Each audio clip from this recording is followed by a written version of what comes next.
it beat my expectations by a lot. I mean, I thought we would at least match expectations, maybe a little bit better. But I think so many people were worried about the stock market decline, not really sure why people were so worried about all the volatility.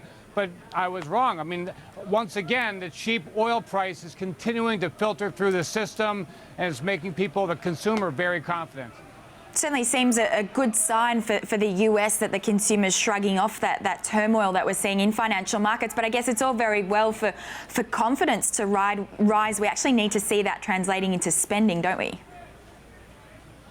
Yeah, and the spending is a little bit curious. We tend to look at like retail sales, obviously the least path of resistance to look at, but we also need to look at all the service indicators, because a lot of that extra money that people will be spending on gasoline after it's saved up is surely being spent in the service industry. So when I saw that last retail sales number come out, it was a little bit disappointing, but I do understand that the consumer is spending money in ways other than just retail.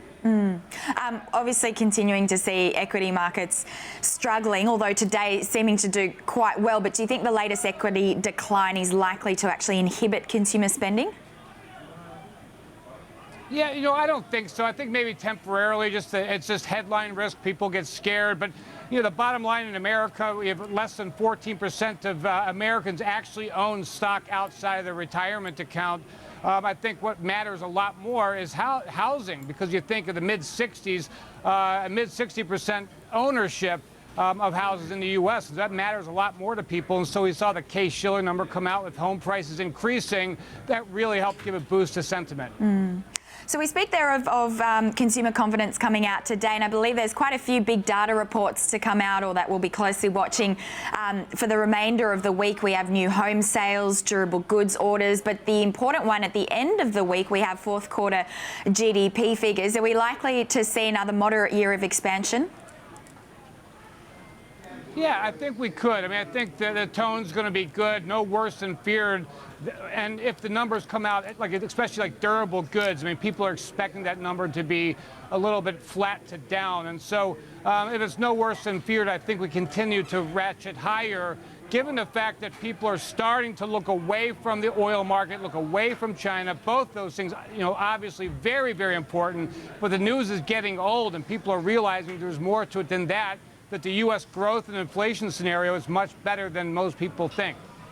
Of course, the other big one this week is the FOMC meeting as well, which kicked off today, expecting that decision tomorrow, although not expecting, or no one expecting any changes. As always, though, the market's going to be closely watching for any clues as to what the Fed may or may not do in March. Do you think that statement is likely to give much away? Yeah, that's a good way to put it, Leanne. I think it's just people are going to be looking between the lines. Whether it's still, like when they talk about the economic expansion, is it still considered moderate in the FOMC view? And how about the risks to their outlook? Is that still considered balanced? I mean, I think people are looking between the lines, trying to decipher anything that might set the table for the March 16th meeting, when they might raise rates again. So I don't think anybody's expecting them to act tomorrow, but setting the table for the next meeting in March. We saw, Larry, that dovish ECB last week, where we saw Mario Draghi managing to support, I guess, that global risk sentiment late last week, although the follow-through this week has somewhat been short-lived. If we do see a dovish Fed, do you think we could see a similar situation and actually that providing support to equity markets? Boy, that's a tough one. I don't think so. I mean, I think that we're going to continue to see whatever it takes from Draghi and the ECB. That said, we are seeing some green shoots in France and some other parts of Europe. Credit growth has been decent, not as good as I'd like to see. But, yeah, I do think, back to your point, that it's going to take a lot of tools, a lot of attention, as Draghi's willing to expend to keep this thing going, to prop up the equity markets. Just wanted to get your thoughts on the session today as well, because we're seeing a pretty good bounce today. It seems to be all about that oil story. I guess the big question, though, is how long will this actually last, and what's it going to take to see a complete shift in the market's mood?